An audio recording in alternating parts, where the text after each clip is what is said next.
Okay, hello YouTube. Today I'm gonna do combos for Hecarim. So firstly, your E ability is a great way to combo, but some people, or I mean most people, don't know where you can use it effectively and some tips and tricks or secrets, I guess, on using it in jungle. So to start off with, it's gonna be Grump. You can use your E if you stack it up to. You can do it at 100 and just dash over this wall, which is super useful if you ever are on the other side and you want to get to Grump quickly. That's one way. You can also use it for blue buff. So if I wait for my E, same goes either this wall or this wall. You can just click on the blue buff and you can dash over. So it basically just saves you a couple seconds, saves you around 2 seconds or like 3 seconds, which you might not think is enough at the start, but once you do it enough, you'll realize that it's super useful. Same goes for wolves. You can do the same thing. It's same for every camp, but you need to know exactly where to do it. So you can do this through raptors, just over this wall. You can also do it through this wall. I'll show you just now. So if I stack up my E, so it's like a Yasuo dash. I can dash through this. With red buff, you can do it through here to get it quicker. It saves like 1 to 2 seconds. Okay, and then you have Krugs. Same for Krugs. You can do this for Krugs. Okay, so after I showed you the faster jungle tips to E, you can also do it over small walls with champions. So if I spawn an enemy ally, which I forgot, if I do it here and I have a ward and I have vision, I can easily just E them. E through the wall. The same goes for wards. If enemy places enemy wards and you have like a pink ward or they just placed it, you can easily just dash over. Same goes for these kind of walls. So if you see an enemy trying to escape you, you can just E over. Same goes for this wall. So any small walls, it's super useful. I would say the most often wall used is the mid lane wall. So whenever you're trying to gank and the enemy usually escapes here, you can always just E them through the wall. And of course, if they're here, you can always just E them through here as well. So it's super good. You can if you're here and you have your E and the enemy flashes, you can use your ult to fully go through this 2 walls, which is super effective. So you don't have to waste your E to go over this wall. You can just press ult over this whole wall. Okay, it didn't work this time, but it worked the first time. There you go. And then you will E them back. Same goes for this wall. It's the same thing again as the other wall. Just press E, they flash over, you can always get on top of them. For ults, so usually you would see enemies sing on the tower, so they would be like here. You can always go use the raptors. You use your E first and then your ult, and then obviously you would E them. But the reason you use your E first is because while in ult, I'll show you. While in ult, it charges up without you actually moving. So that's why it's super useful. And it extends the E duration. So that's why you E ult and then E into your allies. And they're gonna get fitted and walk towards your mid laner. So someone like Ari or any other CC champion like Anivia maybe can CC. or like pike even, you know, to hook them back. It's super useful for people that are under tower. Also, if they are running away and they don't know you're here, you can always use E Ghost. You ult them first and then you E them. The reason you ult first is to get that 2-second fear. Because the thing is, if you see me, they are ulted for 2 seconds instead of just here where they only ulted for 0.75. So the fear cooldown extends, the distance for fear is extended by the charge distance. So basically, the longer your ult is, the longer the CC is. That's why you wanna ult at long range. Because for example, if I E'd first, they could easily flash out, or whatever the case would be. They would flash out, and you would go into tower, and it would be super risky because you'd be in this type of situation where it's super hard to land your ult. The only way to land your ult is if you're exactly on top of them, but you will have to go behind, and enemy would get feared into the tower instead of away from the tower into your teammates. So that's why it's a lot better to use ult first and then E, you know, E them in. Some other tricks is with bot lane. It's because mostly you want to gank bot lane, because bot lane has a lot of pressure into the game. Usually they stand in a safe zone, and after you clear the ward, you can always do the same trick because the ult reaches. So use your E first, so it stacks up, and then ult, and then they'll usually run back, so you ult them. So I can show you this again. So you press E first, ult, and then obviously, you know, you would E them back. That would create a 2-second fear. They wouldn't see it coming because you would be in fog of war, going over the wall. So it'd be super unexpected. You can do the same thing with top lane as well. Same thing here, and you can do it from this side as well. And same goes for here as well. You can do it here as well. It's super effective. It works really well. If someone's on the tower and they are here, saying super safe, right? It's super safe to be here next to tower. You can just get them here and then eat them backwards into your teammates. For if you wanna know the actual DPS combo,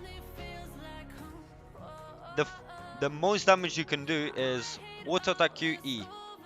That's like the fastest, most common damage DPS that you can do as Hecarim. With W, usually you want to keep it till the end, because the thing is, the healing is capped, which also means it can get it's only capped from jungle monsters and minions. So what you can do is, I'll show you. So if you have something like blue buff, and let me auto refresh this. If I auto attack this and take damage, it goes 90 damage. If I use the smite now, it's gonna heal me for 169. So that's basically 170. If I use that W, I get healing a little bit, and I get extra healing if I smite. Did you see that? I got plus 241. If I use W and smite, I should get more healing. W and then smite, 256. So basically caps on monsters. But if you have an enemy, it also will cap to 90 for enemies as well, right? So I won't be able to heal more than 90, more than this. That's why it's super good trick to out heal, to use the W to its full potential by using W smite, and then you would auto attack the enemy, and it would heal for more because you already capped your healing from W from the grump or minion. So you can always use it in lane whenever you're ganking. So you press W smite in the range to get the full HP, the full 90 HP, and then you just auto attack the enemy. So you get 260, you can see. So press W, smite, you get around 260 instead of the flat out 170 from smite. But obviously this would get reduced to 90 in lane, and if you did this trick, it would increase it to double pretty much, because you would heal extra healing from the actual enemies. Because with W healing you can go over the 90 healing cap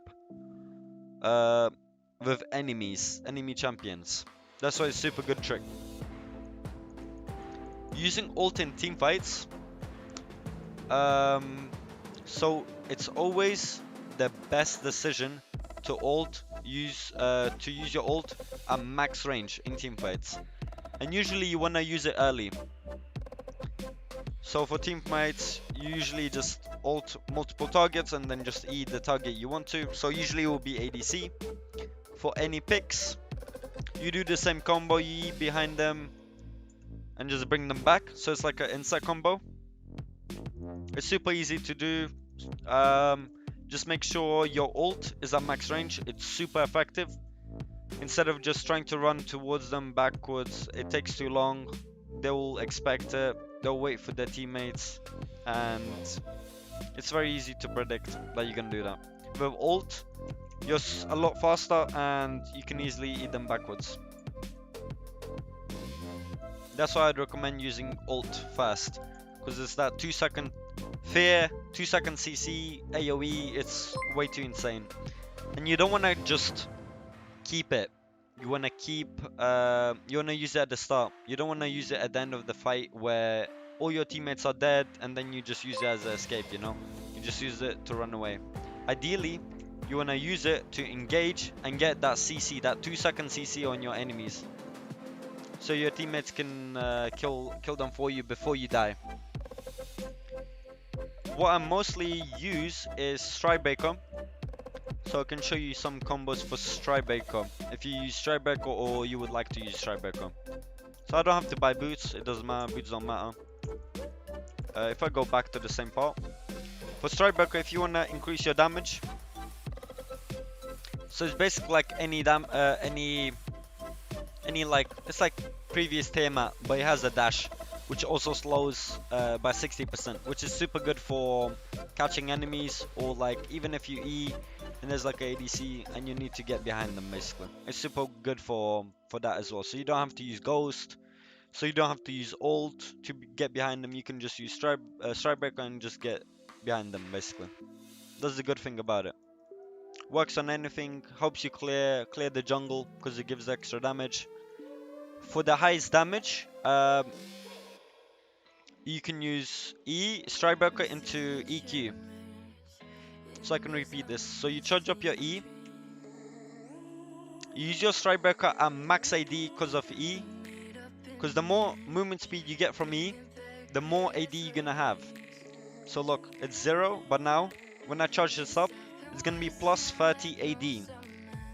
This means I'm gonna get plus 30 AD on Strikebreaker, which means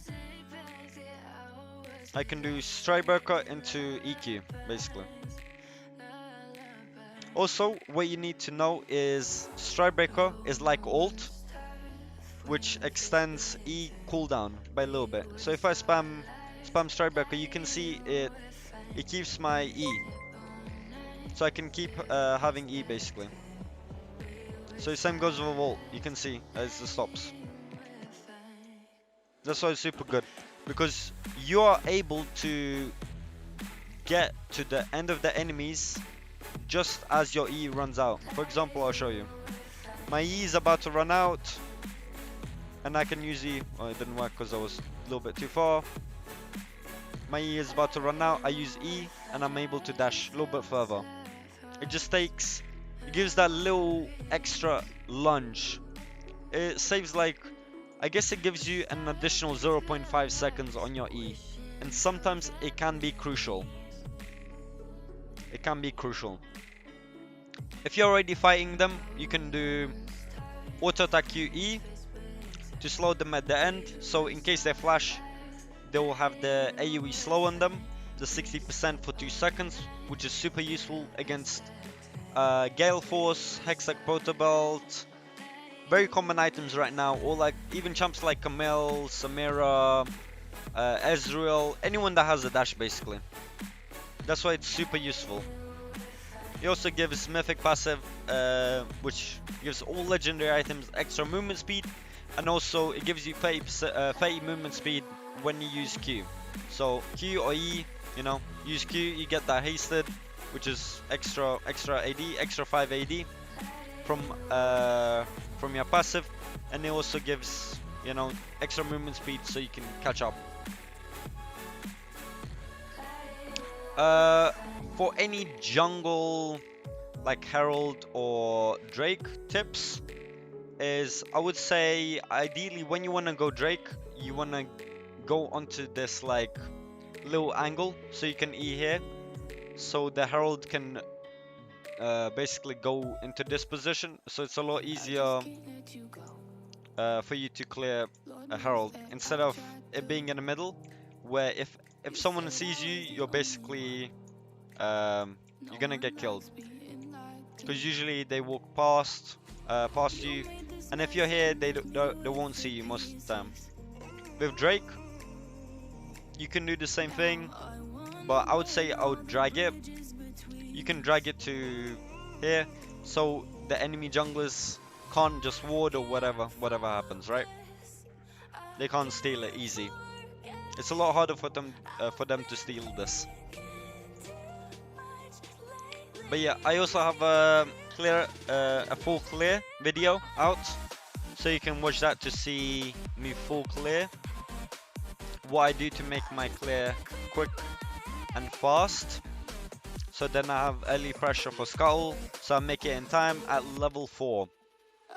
So I finish my clear before 3 minutes and 15, so I'm able to get to Scuttle or get a gank bot or top or mid, doesn't matter, prio gank basically. So I can get Scuttle very easily with prio. Remember, prio is everything. Thanks for watching. If you have any questions, you can comment it below and I'll be sure to read it. Thanks again. See you next time.